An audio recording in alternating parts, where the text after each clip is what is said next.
네, 이항영의 뉴욕 앤 서울입니다. 글로벌 증시 체크 포인트들 알아보도록 합니다. 이항영 전문위원 와 계십니다. 위원님 오십시오. 뉴욕 증시가 최고치를 기록했는데 상승폭은 꽤 줄었고 조금 우려가 있습니다. 그런데 JP모건은 목표치를 S&P 목표치 3,200으로 올려서 기대감을 줍니다. 어제 상황 좀 정리해 주십시오. 네, 맞습니다. 막상 실적 시즌 시작되니까 네. 일단 걱정의 목소리가 분명히 있겠고요. 다만 실적의 과거의 전망치 대비의 어떤 컨센서스만 어느 정도만 높이더라도 보합 수준의 전년 동기 대비 보합 수준의 이익에 대한 기대감. 그렇기 때문에 주가를 더 살려는 사람과 좀 팔려는 사람이 좀 서로 균형감을 이루고 있다고 표현이 맞을 것 같습니다. 어찌됐건 장중 내내 혼조권이다가 막판에 약간씩 밀려 올라가면서 결론을 보면 3대 지수 모두 오늘도 사상 최고가로 끝날 수 있었습니다. 다만 얼마만큼 계속 이어질지에 대한 여전히 설왕설래라고 보셔야 되겠고요. 오늘 은행 중에서는 제일 먼저 실적 발표한 시티그룹이요. 예상보다 좋은 실적을 발표했습니다만 주가 자체에는 큰 영향을 미치지 못했고요. 오늘도 사상 최고가 전체적인 시장을 끌어올려가는데 가장 큰 역할은 역시 오늘도 기술주 섹터가 담당을 했습니다.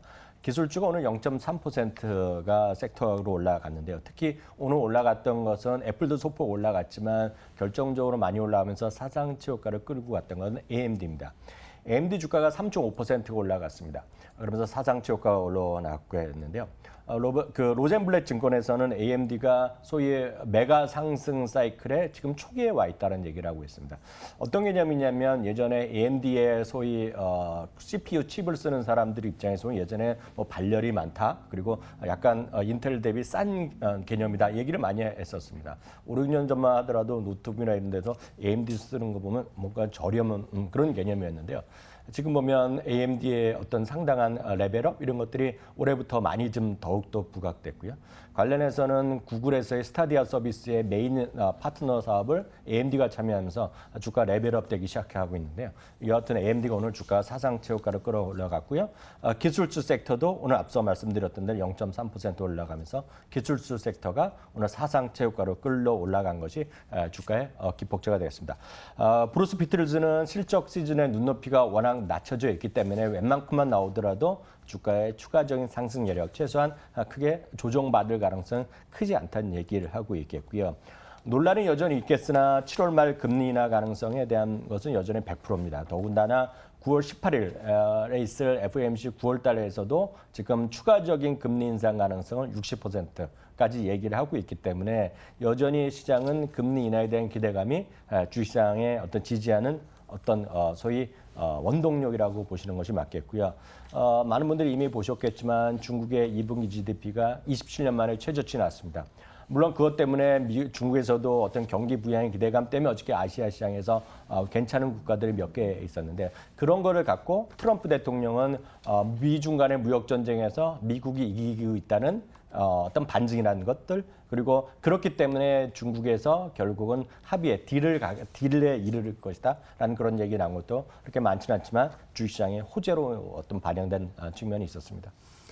그 AMD 얘기 잠깐 하셨는데요. AMD나 뭐 마이크론이나 미국의 반도체주들이 조금 최근에 강한 게 예전 같으면 국내 증시에도 반도체주가 좋아 긍정적으로 작용을 했는데 요즘 조금 오르는 게 이 미국, 일본하고 우리하고의 긴장 관계 때문에 반사적으로 좀 오르는 경향도 있잖아요. 그런 점에서는 국내 증시에게 좀 도움이 되는 얘기인가요? 오히려 반대인가요? 모르겠습니다. 그거는 진짜 좀 어려운 건데요. 지금 보면 이제 저도 이제 뉴스를 보고 그러면 일본과의 어떤 무역 분쟁 이런 게 현실적으로 이러다 보니까 실제로 현물 가격이 반도체가 급등한 거 있지 않습니까? 그렇지만 그게 어느 정도 이어질지에 대해서는 잘 모르겠습니다. 원하면 생산 물량이 깨전에 꾸준히 나와야지 되는 건데 생산 물량의 걱정 때문에 우려 때문에 지금 그래서 반도체 가격이 오르는 것과 주가가 대한민국의 삼성전자나 SK하이닉스가 얼마나 올라갈지에 대해서는 약간의 저는 의문점은 좀 있다라고 좀 말씀드리겠고요.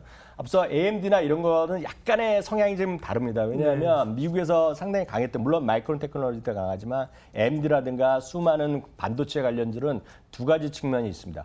5G라는 큰 틀에서의 트렌드의 변화가 하나 있겠고요. 또 하나는 인공지능이라는 트렌드가 분명히 있습니다. 거기에 AMD나 소위 엔비디아는 인공지능 쪽에 몰려있고 화웨이도 있지만 결국은 그런 슈퍼컴이나 이런 쪽에 들어가는 5G 인공지능 쪽에 몰려있는 부분이 되겠고요. 또 하나 부류는 화웨이에 대한 것들이 있겠죠. 브로드컴이나 이런 것들에 해당될 텐데요. 지금은 약간의 성향은 다르지만 각각의 이유, 다만 삼성전자나 SK하이닉스가 현물 가격 때문에 올라가는 것은 제가 봤을 때는 이렇게 한계가 있지 않을까라는 생각을 조심스럽게 갖고 있습니다. 네.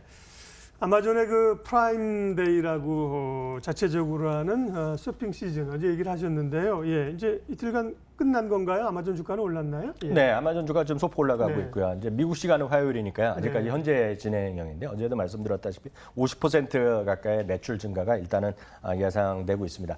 다만 어느 정도까지 주가 더 추가적인 상승? 뭐 우리가 일단 쉽게 생각할 수는 없어 보입니다. 다만 중요한 것은 2020달러로 오늘 마감이 됐고요. 사상치 호가는 작년 10월에 2050달러인데요. 월가 전문가의 지금 100% 모든 월가의 전문가가 한 명도 빼놓지 않고 매수 의견을 갖고 있고요. 목표 주가 평균이 2243달러입니다. 목표 주가 계율이 한 11% 정도를 차지하고 있는데요. 오늘 이 부분에 대해서 하나 더 말씀드리면 어저께도 제가 아마존 얘기하면서 한국에서는 이제 굳이 따지자면 카페24 이런 얘기를 잠깐 좀 말씀드렸고요. 우리나라도 아마존이다 그리고 중국에서 11월 11일 날 있는 소위 광군전 이럴 때마다 관련된 주식을 찾는 노력을 많이 하거든요. 그래서 우리나라에서도 화장품 관련주다 무슨 의류 관련주다 얘기를 많이 하는데 미국도 마찬가지입니다. 다만 우리나라에서도 이래 요즘 보면 PB 상품들이 많이 있습니다. 자체 브랜드를 탄 거가 백화점에도 있고요. 마트에도 있고 심지어는 편의점에도 있는데요. 요번에 아마존에서 물론 여러분들 클릭해 보시면 수많은 아마존에 요번에 프라임데이에서 살만한 것들, 사야 되는 것들이 네이버나 이런 데에도 숱하게 많이 나오는데요. 실제로 가장 요번에 혜택을 받는 것은 아마존 자체 상표를 쓰는 것이 있습니다. 그것을 아마존 베이지라는 표현을 갖고 브랜드를 따로 쓰고 있는데요. 결국 무슨 말씀드리고 싶냐면 아마존 데이, 프라임 데이에서 최대 수혜는 결국은 아마존 베이직 상품이고 그렇기 때문에 결국은 최대 수혜주는 아마존일 수밖에 없다는 걸 다시 한번 말씀드릴 수밖에 없습니다. 네. 플랫폼의 중요성에 대해서 한번 생각하게 되는 거였고요. 예, 뉴욕 증시 특징주, 국내 증시 연관 지을 만한 종목들, 특징주 크로스 종목 얘기해 주세요. 네, 오늘 그 요즘 보면 영화 시장이 아주 핫합니다. 네. 이제 국내 영화가 아니라 해외 영화가 워낙 핫하죠. 물론 우리나라에서 뭐 기생충이나 이런 것들이 상당히 핫하고 엄청 인기를 끌었지만 결국은 한두 편이고요. 지금 아마 올해 들어서 극장 가신 분들, 영화를 보신 분들이 가장 제일 많이 봤던 영화 순서가 있지 않습니까? 어벤져스의 엔드게임이 뭐 사상 초유의 기록을 기록했다는 거 잘 아시겠고요. 우리나라 얼마 전에 지난주에 나왔었지만 천만 가격을 다시 하는 알라딘이라고 얘기했을 텐데요. 이제 우리나라에서 내일 개봉하고요. 글로벌리 공식적으로 제일 많이 개봉한 날이 이번 7월 19일에 개봉하는 것이 바로 라이온 킹 실사판이 되겠습니다. 라이온 킹이 되겠는데요.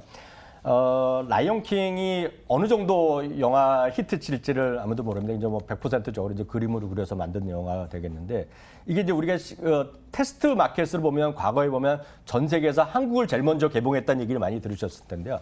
아시는 분은 계시겠지만 이번에 제일 먼저 전 세계에서 개봉한 것이 중국 시장에서 개봉했습니다. 중국에서 금요일 날 이제 개봉을 했는데요. 이번에 정말 어느 정도 될지 모르겠지만은요. 일단 첫 금요일과 토요일 날 기록만 보면 기존에 제일 많이 했던 것이 알라딘이었습니다. 중국에서요. 1,880만 달러가 그 박스 오피스를 기록했는데요. 같은 기간 동안 이번에 라이온 킹이 무려 3배가 나왔습니다. 5,500만 달러 시장이 났기 때문에 우리나라에서도 엄청난 히트, 전 세계도 히트할 가능성이 큰데요. 그래서 그런가요? 어찌되었건 디즈니는 오늘 다시 한번 사상 저가를 기록했습니다. 물론 이럴 때마다 이제 우리나라에서 얘기하는 거가 CJ ENM, 스튜디오 드래곤, 덱스터 이런 것들을 많이 하고 있는데요. 어찌됐건 그런 관련된 기업들 미국에서 넷플릭스도 마찬가지지만 결국은 이런 쪽에 대한 콘텐츠를 계속 제작할 수 있는 기업들, 스튜디오 드래곤, CJ ENM은 주가는 별로 재미없지만 결국 그런 것들이 주목받을 수밖에 없는 시장은 계속될 것 같다 이렇게 말씀드릴 수 있겠습니다. 스튜디오 드래곤은 요즘 이제 조금 움직이기 시작한 것 같습니다. 뭐 드라마 열기도 있고요. 디즈니하고 연결해서 스튜디오 드래곤까지 좀 주목해볼 만한 종목으로 정리해봤습니다. 뉴욕엔 서울 이항영 전문위원 함께했습니다. 수고하셨습니다.